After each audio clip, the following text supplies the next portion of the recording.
Hello students, आज हम discuss करने जा रहे हैं BCA fourth semester visual basic में कि किस तरीके से हम जो हमारे प्रोसीजर्स होते हैं उनमें हम आर्ग्यूमेंट को पास कराते हैं with the help of reference और with the help of value. Previous lecture में जो हम डिस्कस कर चुके हैं वो हम डिस्कस कर चुके हैं कि किस तरीके से हम आर्ग्यूमेंट्स को बाय वैल्यू पास कराते हैं। आज जो हम डिस्कस करने जा रहे हैं वो हम डिस्कस करने जा रहे हैं कि किस तरीके से हम आर्ग्यूमेंट को पास कराते हैं with the help of reference. Passing arguments by reference gives a procedure access to the original value. अगर हम आर्ग्यूमेंट्स की बात करें तो passing arguments by reference gives a procedure, यानी कि अगर हम आर्ग्यूमेंट्स को पास कराते हैं बाय रेफरेंस तो हमें एक प्रोसीजर मिलता है एक्सेस करने के लिए ओरिजिनल वैल्यू को, जो कि वेरिएबल की होती है मेमोरी में लोकेशन में स्टोर। यानी कि वह वैल्यू वेरिएबल की जो ओरिजिनल वैल्यू जो मेमोरी में स्टोर होती है उसको एक्सेस करने की परमिशन देता है हमें वह आर्ग्यूमेंट, अगर हम उसको रेफरेंस के थ्रू पास कराते हैं। As a result the variable value can be permanently change by the procedure. अगर हम रिज़ल्ट की बात करें तो वैल्यू जो होती है वह परमानेंटली चेंज कर दी जाती है प्रोसीजर की हेल्प से टू विच इज़ पास्ड, जो कि पास की जाती है। The keyword by reference is used to indicate an argument. अगर हम कीवर्ड की बात करें तो बाय रेफरेंस इसको यूज़ किया जाता है इंडिकेट करने के लिए आर्ग्यूमेंट को बाय रेफरेंस। तो ये थे हमारे 3 की points about the passing arguments by reference. Next है हमारा we modify it by passing the variable var by reference to the procedure twice as follows. हम इसको मॉडिफाई कर सकते हैं पास करके वेरिएबल में वेयर में बाय रेफरेंस के through to the procedure twice as follow. जिस तरीके से हमारा बाय वैल्यू में ट्वाइस जो था उसको हमने फॉलो किया था। सब फॉर्म क्लिक यानी कि क्लिक इवेंट पर यहाँ पर वर्क हो रहा है, आप देखें। Dim var as integer. अब वेरिएबल की वैल्यू यहाँ पर हमने 4 असाइन कर दी, देन प्रिंट करा दिया हमने वेरिएबल, यानी कि यहाँ पर हमारा 4 प्रिंट हो जाएगा। Then twice var, then print var end sub. अब हमने क्या करा, ट्वाइस को बाय रेफरेंस यानी कि ट्वाइस को हमने क्या करा, वहाँ पर हमने क्या करा था बाय वैल्यू यानी कि वेयर के थ्रू कॉल कराया था। अब यहाँ पर हम क्या कर रहे हैं बाय रेफरेंस नाम एज इंटीजर, यानी कि हम इसको रेफरेंस के थ्रू कॉल करा रहे हैं ट्वाइस को, ठीक है। As integer num is equals to 2 into num print num end sub, ठीक। अब आप देखें होगा क्या कि यहाँ पर उसने सबसे पहले 4 को प्रिंट करा दिया, ठीक। 4 को प्रिंट कराने के बाद उसने क्या करा, ट्वाइस वेयर यानी कि उसने 8 को प्रिंट करा दिया, ठीक। देन फर्दर जब हमारा कॉल हो रहा है बाय रेफरेंस के थ्रू तो नम वैल्यू 4 है हमारी, तो यानी कि उसने फर्दर दोबारा से फिर 8 को प्रिंट करा दिया, क्योंकि यहाँ पर जो आर्ग्यूमेंट है उसको हमने बाय रेफरेंस पास करा है। बाय रेफरेंस का मतलब ट्वाइस की हेल्प से हमने उसको पास किया है। तो यहाँ पे इंक्रीमेंट वो वैल्यू का जो ट्वाइस होगा वह 2 टाइम्स हो जाएगा, first for this and second for this, ठीक। We send the argument where by reference, hence we need not include it within parenthesis. अगर हम आर्ग्यूमेंट्स की बात करें वेरिएबल में बाय रेफरेंस पास करने की, तो इसकी हेल्प से हम इंक्लूड नहीं कर सकते पैरेंथेसिस को, यानी कि इसको हम पैरेंथेसिस के अंदर नहीं इंक्लूड कर सकते। When variable are passed by reference, अगर हम वेरिएबल की बात करें कि हम उसको बाय रेफरेंस पास कराना चाह रहे हैं, only 1 memory location is involve, तो वहाँ पर हम एक ही मेमोरी लोकेशन को इन्वॉल्व करेंगे। When the procedure twice is called num, ठीक। अब जो हमारा प्रोसीजर ट्वाइस है उसको हम नम कहते हैं, becomes the name of this memory location, जो कि हमारा नाम होगा मेमोरी लोकेशन पर जहाँ पर हमारी ट्वाइस की वैल्यू स्टोर होगी। When this value is doubled the value in the memory becomes 8।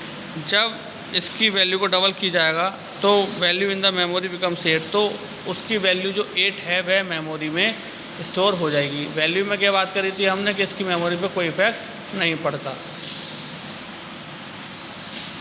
After the completion of this procedure the name num is forgotten and doubled value lives on in var, यानी कि after completion हमारा, यानी कि इस programme का जब हमारा completion हो जाएगा तो इस प्रोसीजर का जो नाम है नम वह एक तरीके से फॉरगॉटन मतलब मिसप्लेस हो जाएगा और डबल वैल्यू जो है वह वेयर के अंदर जाके स्टोर हो जाएगी। ठीक, तो इसमें आपने देखा, हमने इस प्रोग्राम में भी आपको यही समझाया है कि जब वैल्यू की वेयर की वैल्यू इनिशियल वैल्यू क्या है हमारी 4, तो उसने सबसे पहले इनिशियल वैल्यू को प्रिंट कराया। इनिशियल वैल्यू को प्रिंट कराने के बाद उसने क्या करा कि जो हमारा ट्वाइस है, ट्वाइस के थ्रू उसने वैल्यू को ट्वाइस कर दिया, यानी कि उसको 8 कर दिया। ठीक है, देन जनरली जब बाई रेफरेंस के थ्रू हमारा ट्वाइस मेथड को कॉल कराया जा रहा है तो आप देख रहे होंगे num is equals to 2 into num, फिर उसने प्रिंट नम करा दिया है। मतलब यहाँ पर क्या होगा, जब हम उसे बाई रेफरेंस के थ्रू कॉल करा रहे हैं तो नम की वैल्यू 2 से मल्टीप्लाई हो जाएगी, यानी कि वैल्यू जो वेरिएबल की है 4 वह 2 से मल्टीप्लाई जाएगी, यानी 2 इंटू 4 क्या हो गया हमारा 8, 2 इंटू 4 क्या हो गया हमारा 8। यहाँ पर इसी तरीके से फर्स्ट वैल्यू का प्रिंट होगी यहाँ पर 4, दैन नेक्स्ट वैल्यू का प्रिंट होगी 8, दैन नेक्स्ट वैल्यू का प्रिंट होगी 8, यानी कि 2 टाइम्स हमारी ट्वाइस वैल्यू इसकी प्रिंट होगी। फर्स्ट वन जो होगी वो हमारी initial declaration of twice and the second one जो हमारी 8 वैल्यू है वो किसकी हेल्प से, बाई रेफरेंस की हेल्प से, बाई रेफरेंस की हेल्प से वो वेरिएबल में जाकर स्टोर हो जाएगी। ठीक, क्योंकि नम जो है वो हमारा मिसप्लेस हो जाएगा, फॉरगॉटन हो जाएगा। तो अब जो हमने डिस्कस करा, यह हमने डिस्कस करा passing argument to procedure. Passing argument to procedure में हमने पढ़ा था कि इसके अंदर जो है वह इंफॉर्मेशंस होती हैं जिसके बिहाफ पर हम जो प्रोग्राम होता है उसमें अपने जॉब को परफॉर्म करते हैं। This information consist of variable pass to the procedure when it is called, यानी कि इस इन्फॉर्मेशन को हम जब हमें नीड होती है तब हम उसे कॉल कर लेते हैं। यहाँ पर 2 तरीके दिए गए हैं आर्गुमेंट को पास करने के लिए प्रोसीजर में। फर्स्ट वन होता है passing argument by value and the second one is passing argument by reference. Passing arguments by value में क्या है, when argument is passed by value. अब क्या है कि अगर किसी आर्गुमेंट में किसी आर्गुमेंट पे अगर हम वैल्यू पास कराते हैं तो उसकी जो है वो डुप्लीकेट वैल्यू क्रिएट होती है। ठीक है, अगर हम आर्गुमेंट पास कराते हैं तो वहाँ पर डुप्लीकेट कॉपी क्रिएट होती है, जो हमारा ओरिजिनल फॉर्म होती है वह हमारी एज इट इज़ रहती है। अगर हम प्रोसीजर में उसी पर्टिकुलर वेरिएबल को जो हमने पास कराया है उसकी वैल्यू में अगर हम कुछ चेंजेस करते हैं तो उसकी ओरिजिनल वैल्यू पर कोई इफेक्ट नहीं पड़ता, उसकी डुप्लीकेट कॉपी जो होती है उस पर सारा इफेक्ट पड़ता है। विजुअल बेसिक में जो हमारा बाई वैल है यह एक कीवर्ड है जिसको हम स्पेसिफिक पर्पस यानी कि आर्गुमेंट में पास कराने के लिए बाई वैल्यू के लिए हम बाई वैल कीवर्ड की यूज़ करते हैं। बाई वैल कीवर्ड जनरली हमारा एक कीवर्ड होता है, आप जानते हैं कीवर्ड हमारे प्रोग्रामिंग में एक बहुत ही इंपॉर्टेंट रोल प्ले करते हैं। Different keywords is defined in the dictionary for the specific task. An argument is passed by value to a procedure. It is surrounded by a pair of parentheses. यानी कि यहाँ पर जो argument है जिसको value के थ्रू प्रोसीजर में पास कराया गया है वह पैरेंथेसिस के अंदर इनक्लोज्ड होती हैं।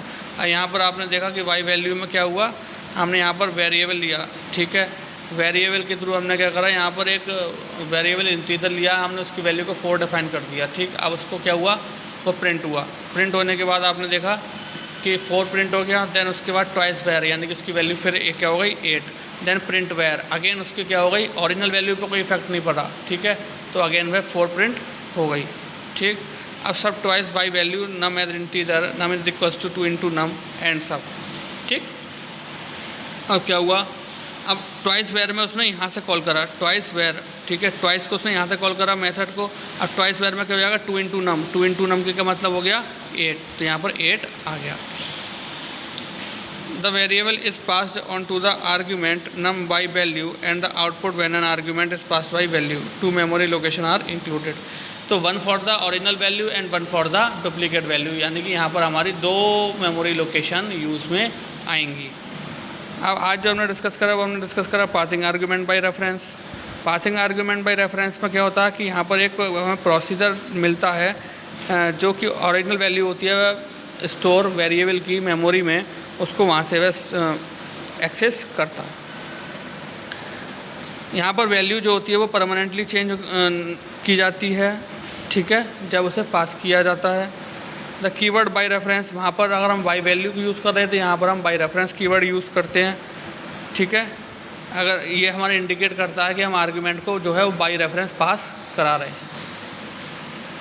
यहाँ पर हमने देखे आप कि हमने बाय रेफरेंस के थ्रू कॉल कराया है ट्वाइस को। अब ट्वाइस को हमारा बाय रेफरेंस के थ्रू कॉल होगा तो नम की वैल्यू है क्या हो जाएगी 2 इंटू नम। नम की वैल्यू क्या है 4, यानी कि फर्स्ट वैल्यू क्या प्रिंट होगी हमारी 4, देन ट्वाइस वेयर क्या होगा हमारा 8, ठीक है। अब क्या होगा, इसमें क्या होता है कि उसमें ओरिजिनल वैल्यू पे इफेक्ट नहीं पड़ता, लेकिन इसमें ओरिजिनल वैल्यू पे इफेक्ट पड़ जाता है, ठीक। अब क्या होगा, यहाँ पर ट्वाइस वेयर की वैल्यू कितनी हो गई 8, देन अगेन वेयर की वैल्यू क्या हो गई यहाँ पर 8, ठीक है। तो 4 8 8 इस तरीके से प्रिंट हो जाता है। अगर हम बात करें तो ये हमारा जस्ट अपोजिट होता है, यहाँ पर हमारी पैरेंथेसिस की नीड नहीं होती, ठीक। When this value is doubled the value in the memory location becomes 8। जब इसकी वैल्यू को डबल किया जाता है तो मेमोरी लोकेशन में वह 8 जाकर सेव हो जाती है। प्रीवियस में क्या था, बाई वैल्यू में अगर वैल्यू यहाँ पर डबल होती है तो वह 4 ही जाकर स्टोर होती थी, बस प्रिंट 8 होती थी, ठीक। After the completion of this procedure the name num is forgotten, यानी कि जब हमारा नेम नम है उसको आफ्टर द यूज़ वह फॉरगॉट, यानी कि एक तरीके से मिसयूज़ हो जाता है, मतलब यूज़लेस हो जाता है। उसके बाद क्या होता है कि जो डबल वैल्यू होती है वह हमारे वेयर वेरिएबल में जाकर स्टोर हो जाती है। सो आई होप आज का लेक्चर आपको अच्छे से समझ में आया होगा। आज मैंने बाय रेफरेंस डिस्कस किया था, उसके साथ साथ मैंने पूरा टॉपिक एक बार दोबारा आपके लिए रिवाइज़ करा दिया है ताकि आपको समझने में आसानी हो कि हमारा बेसिक डिफरेंसेस क्या होते हैं between passing argument by value में और पासिंग आर्गूमेंट बाय रेफरेंस में। सो आज के लिए thank you very much, have a nice day.